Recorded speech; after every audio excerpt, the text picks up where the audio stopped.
இது மேலே வரைக்கும் இருக்குது மாவு. கலக்கு பூஜா. அவ்வளோதான், ரொம்ப கலக்க வேண்டாம் குட்டி. ரொம்ப கலக்குன்னா அது அமைங்கிடும். ஆமாம், போதும். நல்ல எல்லா இடமும் போதும். இனி இதை இட்லி பாத்திரத்தில் ஊற்றுவோம்.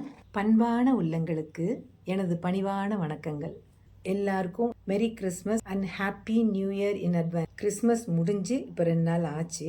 ஆனாலும் இந்த வீக் ஃபுல்லாக நமக்கு கிறிஸ்மஸ் செலிப்ரேட் பண்ணணும்ல. நான் இன்னைக்கு செஞ்சு காமிக்கிற ஒரு டிஷ்ஷோட பேர் கேரளாவில் வெரி ஃபேமஸ் வட்டையப். இது வந்து கிறிஸ்டியன்ஸ் நிறைய செய்வாங்க. நான் ஃபஸ்ட்டு இங்கே கோட்டயம் டிஸ்ட்ரிக்டில் இருந்தேன். அப்போது நாங்கள் வந்த புதுசில் என்னோட ஹவுஸ் ஓனர் வந்து இந்த டிஷ் எனக்கு செஞ்சு அப்படியே அந்த பிளேட்டோட, ஒரு ஸ்டீல் பிளேட்டில் செஞ்சு அந்த பிளேட்டோடு கொண்டு வந்து கொடுத்தாங்க. பார்க்க அப்படியே விளவிலேன்னு சாஃப்டாக பார்க்க அழகாக இருந்தது. சாப்பிட்டு பார்த்தா நல்ல டேஸ்ட்டு, ஸ்வீட்டு.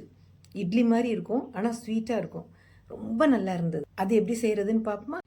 அதுக்கு முன்னாடி ட்ரிவாண்ட்ரம் லுலு மாலில் கிறிஸ்மஸ் டெக்கரேஷன்ஸ் எப்படி இருக்குன்னு பார்த்துட்டு வருவோமா?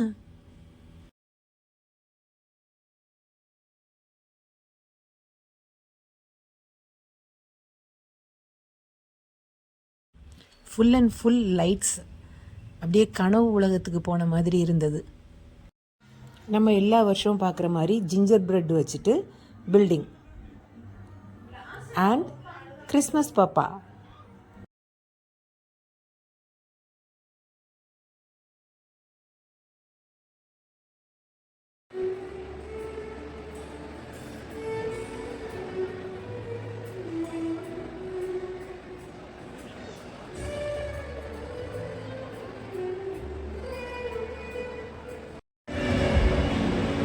கீழே எல்லாம் ஆஃபர் நடக்குது, 50% ஆஃப்.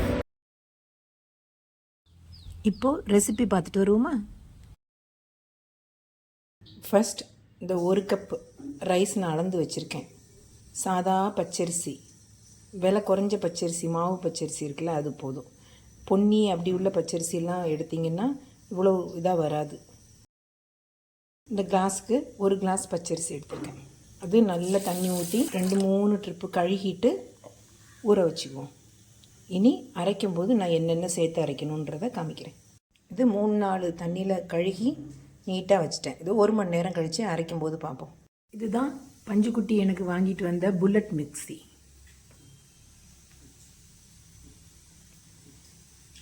இது ஒரு ஜாரு, இதே மாதிரி இன்னொரு ஜாரும் இருக்குது. இதில் தான் நம்ம இன்றைக்கி அரைக்க போகிறோம். இதுக்கு என்னெல்லாம் தேவையான பொருட்கள்னு பார்ப்போமா? இது வந்து பச்சரிசி ஊற வச்சது, இது சுகர், இது கொஞ்சம் ஜீரகம். நிறைய ஜீரகம் போட்டால் கலர் மாறிடும். ஒரே ஒரு ஏலக்காய். இது 1 கப் தானே ரைஸ், அதனால 1 ஏலக்காய். கொஞ்சம் ஒரு பிங்க் சால்ட். இது தேங்காய் வந்து நான் திருக மாட்டேன், இப்படி எடுக்க தான் செய்வேன்.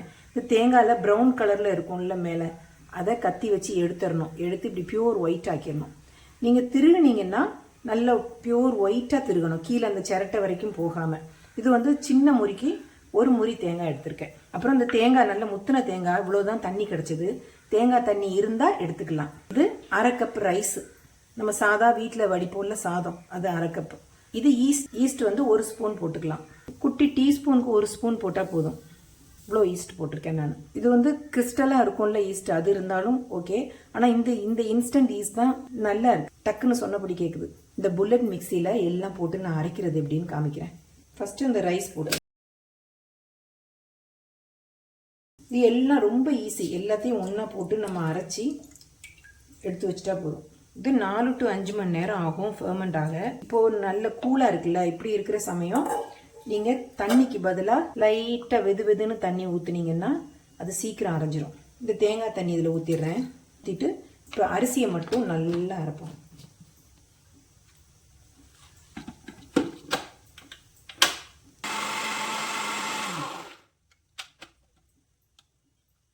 இப்போ இந்த ரைஸ் நல்லா அரைஞ்சிருச்சு. இனி இதில் தேங்காய் திருகி வச்ச தேங்காய் போட்டாலும் நல்லது தான். அடுத்து இந்த ரைஸ், இதில் ஏலக்காய் இதெல்லாம் வச்சுருக்கோம்ல, இது போடுவோம். இப்போ தான் மெயின், இதில் சுகர் போடணும். சுகர் வந்து நம்ம ஏதாவது குருமாவோ இல்லை நான்வெஜ் கறியோ வச்சு சாப்பிட்டோன்னா கம்மியாக போட்டால் போதும். இல்லாமல் நம்ம ஸ்நாக் மாதிரி சாப்பிட்ணுன்னா ஒரு 4 டேபிள் ஸ்பூன் போடலாம். நான் அங்கேயும் இல்லாமல் இங்கேயும் இல்லாமல் 3 டேபிள் ஸ்பூன் போடுறேன். சுகர் வந்து நம்ம இஷ்டம் தான், ஆனால் சுகர் கண்டிப்பாக போடணும். கம்மியாவோ கூடையோ போடுறது நம்ம இஷ்டம். இது எல்லாம் போட்டுட்டோம். கொஞ்சம் தண்ணி ஊற்றிக்குவோம், ஏன்னா சாதம் போட்டிருக்கிறதுனால கட்டி ஆகும். நம்ம ஈஸ்ட் சேர்க்குற எல்லா டிஷ்லேயும் கொஞ்சம் சுகர் போட்டால் தான் ஃபெர்மெண்ட் ஆகுறதுக்கு ஈஸியாக இருக்கும்.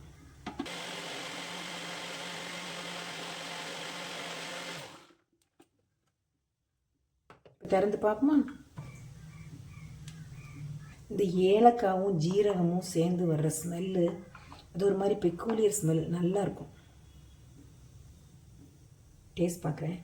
சூப்பராக இருக்குது. கொஞ்சம் ஜீனி வேணாலும் போட்டுக்கலாம், ஏன்னா நான் வந்து இன்றைக்கி ஸ்நாக் மாதிரி தான் செய்ய போகிறேன். இன்னொரு நாள் நான் இது செஞ்சுட்டு இது கூட என்ன சாப்பிட்டா நல்லா இருக்குன்றதை செஞ்சு காமிக்கிறேன். இப்போ 1 ஸ்பூன் சுகர் கூட போடுறேன். போட்டுட்டு ஒரு அடி கூட அடிப்போம். அடித்தா நல்லா சூப்பராக நல்லா சாஃப்டாக அரைக்கணும்.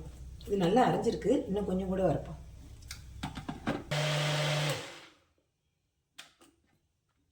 இப்போ இது ஓப்பன் பண்ணுவோமா? இந்த பாத்திரத்தில் ஊற்றி வைப்போம். இந்த பாத்திரத்தில் இவ்வளோ தானே இருக்குது. இது பொங்கி வரும்போது இந்த பாத்திரம் நிறைய வந்துடும். 4 மணி நேரம் போதும். நல்லா வலிச்சு, நான் வீடியோக்காக இப்படி ஸ்பூனில் ஸ்டைலாக வலிக்கிறேன். வீட்டிலன்னா கை வச்சு வலிச்சாதான் அது ஒரு சொட்டு கூட இல்லாமல் அப்படி வரும். பின்ன இட்லி மாவுனாலும் சரி, எந்த மாவுனாலும் சரி, கை வச்சு கலக்குனா தான் அது பொங்குன்னு சொல்லுவாங்க. மிக்ஸி சூட்டுக்கு இப்போ அதுவே பொங்கிடும். இதுக்கு டிப் என்னென்னா, நல்ல கூலஸ்ட் பிளேஸில் இருந்தீங்கன்னா கொஞ்சம் லூக்வார்ம் வாட்டரில் அரைச்சிங்கன்னா இது ஈஸியாக கொஞ்சம் கூட பொங்கும். அப்படியும் பொங்கலைன்னா ஓவனுக்குள்ளே வைக்க. இப்போ இந்த மிக்சியை உடனே கழுவிட்டு வந்துடணும். புது மிக்சியில் கழுவி தொடச்சி வச்சுக்கணும். பார்த்தீங்களா, உடனே கழுவிட்டேன். அதே மாதிரி இந்த மிக்சியை இப்படி உள்ளெல்லாம் நல்லா நீட்டாக தொடச்சி ஒரு காட்டன் துணி வச்சு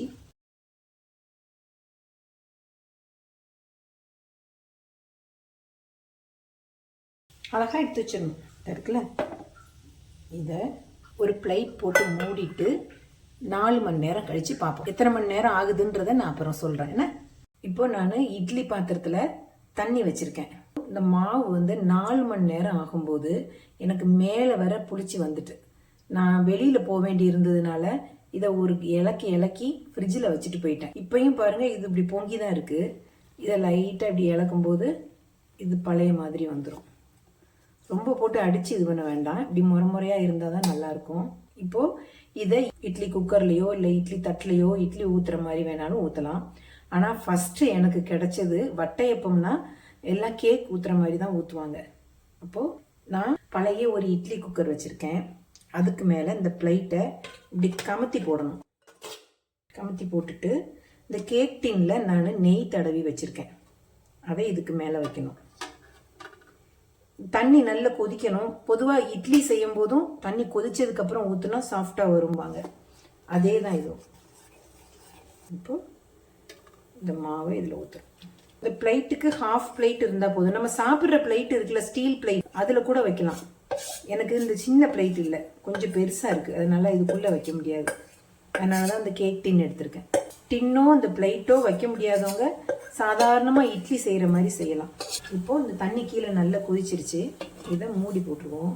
அடுப்பு வந்து ஃபுல் ஃப்ளேமில் இருக்குது. வெளியில் ஆவி வந்ததுக்கப்புறம் இதை ஃப்ளேம் பாதியாக குறைச்சிருவோம். குறைச்சிட்டு ஒரு 1/4 மணி நேரம் வேகும்னு நினைக்கிறேன். நான் பார்க்குறேன், டைம் பார்த்துட்டு எவ்வளோ நேரம் ஆச்சுன்றதை சொல்கிறேன்.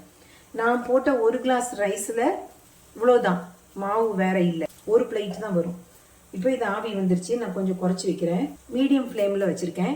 எவ்வளோ நேரம் கழித்து வேகுதுன்றது நான் கரெக்டாக வெந்ததுக்கப்புறம் பார்ப்போமா? இப்போ கரெக்டாக 15 நிமிஷம் ஆயிருக்கு. திறந்து பார்ப்போமா? சூப்பராக இருக்குது. வெந்திருக்கா பார்ப்போம்.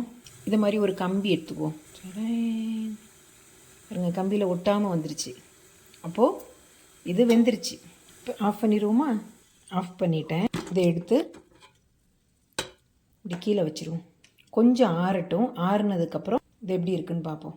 நல்லா புசு புசுன்னு வந்திருக்கு. சூப்பராக இருக்குது. இதை இப்படியே கட் பண்ணி வேணாலும் எடுக்கலாம்.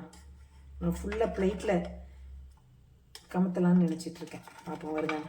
இது நல்ல ஹீட் ஆறலை, சூடு இருக்குது. சூடாக சாப்பிடணும்ல, அதுக்காக நான் சூடாகவே எடுத்துடலாம் அப்படின்னு நினைக்கிறேன். ஓ, அழகாக வந்துருச்சு. நான் எக்ஸ்பெக்ட் பண்ணவே இல்லை. பாருங்க, அப்படியே பந்து பந்தாக வந்திருக்கு. கட் பண்ணுவோமா?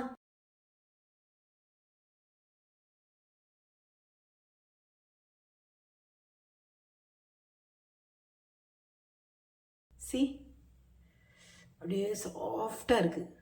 சாஃப்டாக இருக்குது. பியூரஸ்ட் ஒயிட்டாக இருக்குது. இன்னும் இதில் தேங்காய் அரைச்சி போடாமல் தேங்காய் பால் வேணாலும் ஊற்றலாம். நல்லா இருக்குல்ல? பூஜா குட்டிக்கிட்ட இதை கொடுத்து எப்படி இருக்குன்னு கேட்போமா? வாங்க போவோம். பூஜா குட்டி, பூஜா குட்டி எப்படி இருக்கு?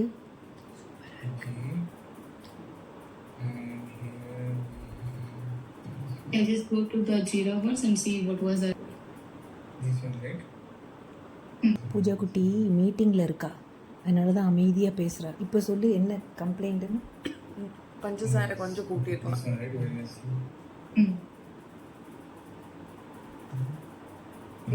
சாஃப்டாக இருக்குல்ல? Okay. சும்மா Source name, சாப்பிடு, அது resource, பயங்கர understanding. addictive.